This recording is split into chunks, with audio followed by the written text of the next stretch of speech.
গোপন সূত্রের খবরের ভিত্তিতে নাবালিকাকে শ্লীলতাহানির অভিযোগে গ্রেপ্তার হলো জহর মিয়া, বয়স 50।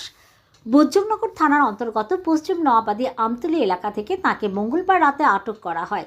সোনামুড়া থানা, আমতলী থানা এবং বৈজনগর থানা যৌথভাবে অভিযান সংগঠিত করে।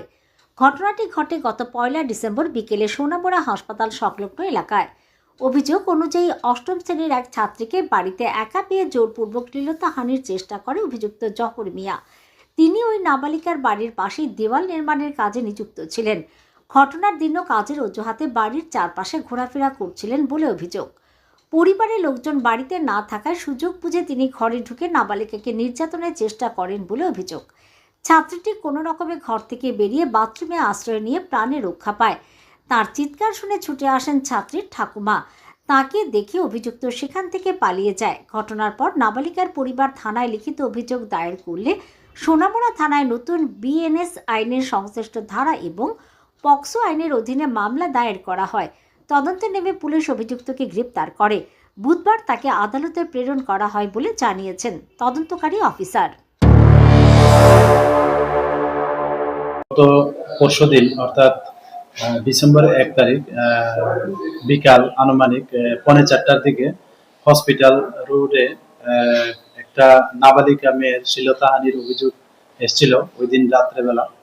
তো ওই দিন রাত্রেবেলায় আমাদের সোনামুড়া থানাতে একটা শ্লীলতাহানির একটা মামলা নেওয়া হয়।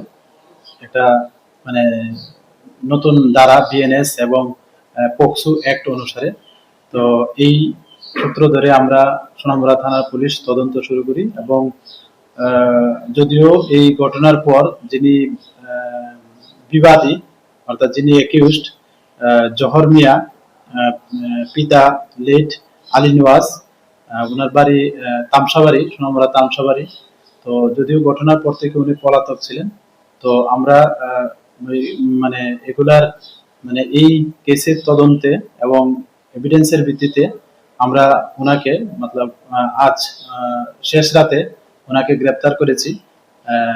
যে নন্দননগর আছে পশ্চিম নোয়াবাদী, যেটা আমতলীও বলা হয়, এখান থেকে আমরা ওনাকে গ্রেপ্তার করেছি এবং আমতলী থানা এবং বৈজনগর থানার সহযোগিতায়। তো আজকে আমরা ওনাকে মহামান্য আদালতে প্রেরণ করব এবং আমরা ওনাকে জিজ্ঞাসাবাদ চালাচ্ছি। আমাদের